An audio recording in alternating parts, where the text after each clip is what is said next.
Hey, what's up everyone? Morning Croson here, and today we're going to be going over the front step when throwing the football. We're going to start the video right now. This is something I've talked a lot about in the past, how the load has a big impact on how you're able to actually throw the ball and how much force you're able to get into the ball. And one of the big parts that go into the load is that initial step. So what I did is I went through a wide range of different types of front steps to be able to kind of compare and contrast which ones worked the best, which ones were a little bit more difficult, what were some of the issues, just to give you a little bit more understanding of how to utilize that front leg to really be able to maximize your throw. So the first thing that I did here was I took like a short step and then I came across my body here, right? So you can see that on both sides. Really the better side is going to be from the back. And what happens here when you take that short step to the side, obviously you really set yourself up to have a lot of makeup ground to be able to get those hips all the way through. So it messes up that ability to create good hip and shoulder disassociation during the throw. The thing that I actually did like about it though is it makes it a lot easier to be able to keep my hand a little bit more on top of the ball as I'm releasing. So in comparison, when I stepped out to more of like the side here, I felt like when I did that, I had more of a tendency to bring that ball up, and it was a little bit more of a rotational movement that was going on within the throw in general, where when I did this, it felt a lot easier to keep everything right on track, and I didn't feel like that ball got behind my head too much. So it actually did, I think, help out the arm motion a little bit, but that still doesn't make it so it's a good thing to do just because I had to use basically all arm to throw, and I was basically missing all of them low. The next one's just gonna be a short normal step.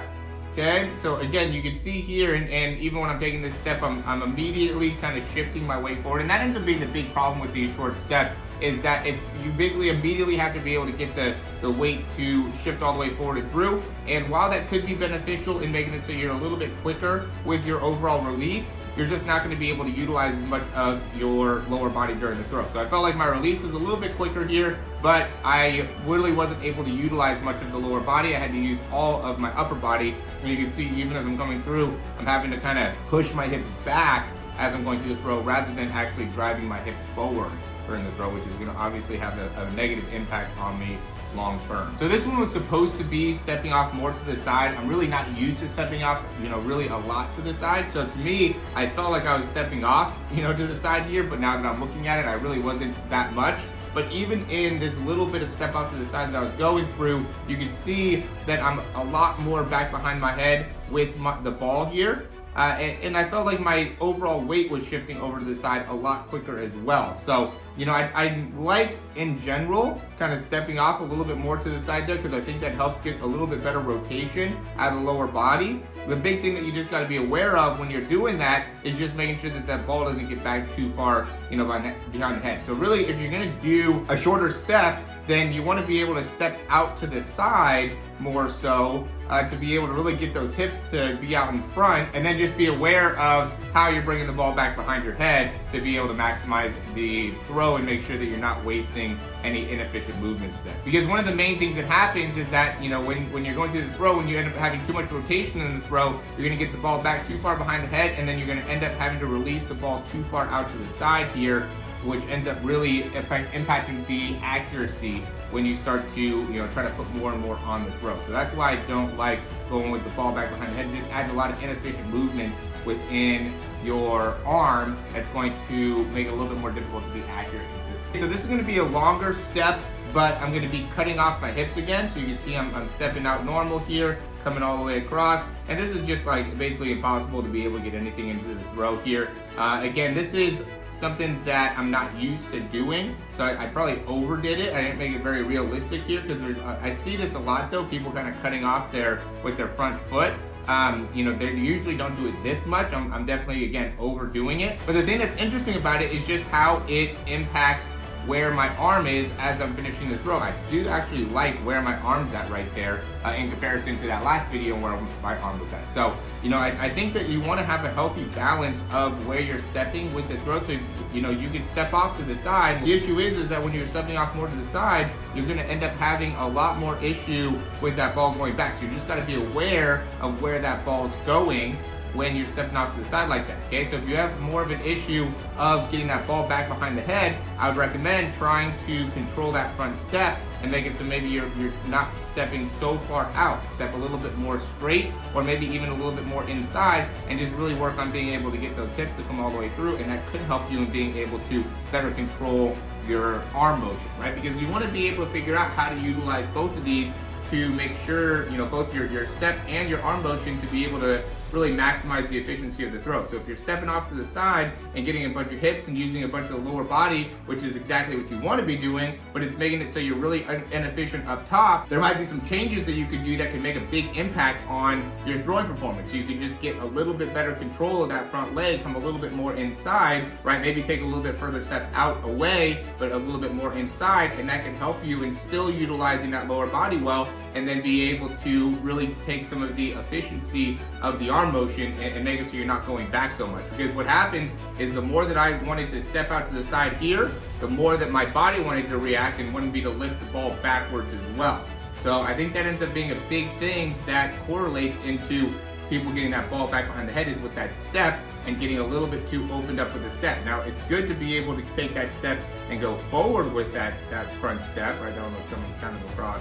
But if you want to go forward with that front step and be able to, see, I like this a lot better for me because, my weight, I still have plenty of weight to be able to come through the throw here.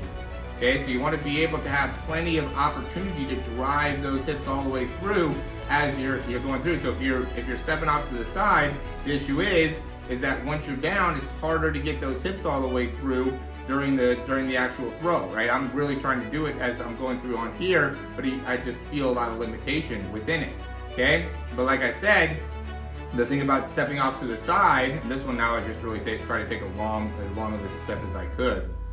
But the thing about stepping off to the side is that when you start to implement that, I really felt myself wanting to go backwards with the football. Okay, so again, just be aware of that. This is going to be a video to be able to utilize for your own good in helping you in understanding how you could use that front leg to be able to throw the ball more effectively. And I do recommend you going through this. Step a little bit across, step a little bit further out, keep that front foot straight ahead. You want to be working on your mechanics. You want to be trying out new things. Even me going through this, I was like, wow, this is super beneficial even for my own throw. It really allowed me the opportunity to feel my lower body and really feel what works within my lower body. And now being able to look at the film of it, I'm able to see, okay, this works better with my lower body, and then this works better with my upper body. So I'm going to be able to implement, the type of throw that utilizes both, right? In comparison to, not getting very much video, or only getting a certain angle of video with your step and with your throwing motion, so you don't know, where you're at in being able to fix your throwing motion. And that's the key here, guys. You've got to have great mechanics. If you're looking to throw the ball more accurately, get the ball out of your hands quicker, have more power on it, more velocity on it, throw the ball further, you got to be able to look at your mechanics and understand what you're doing and where you can make improvements.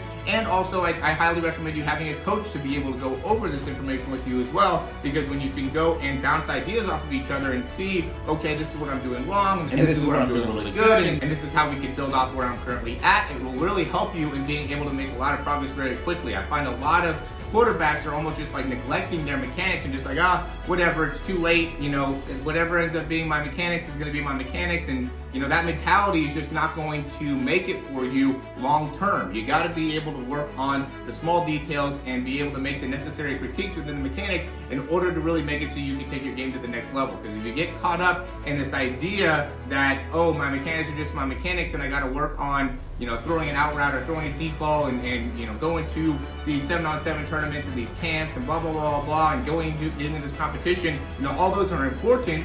But if you don't have the right mechanics, the right framework to be able to go there and have a lot of success, then you're setting yourself up to fail. And for a lot of coaches, you only get one opportunity, right? You don't get a second chance to make a first impression. The first impression of what they see of you is going to be how they think of you as a quarterback. So you want to make sure you're making a great first impression on coaches. And in order to do that, you've got to have great mechanics. So if you guys have any questions about what we're doing with the program, check out the description down below. I have a couple links to, getting a breakdown, which is only 4 weeks. We have customized programming and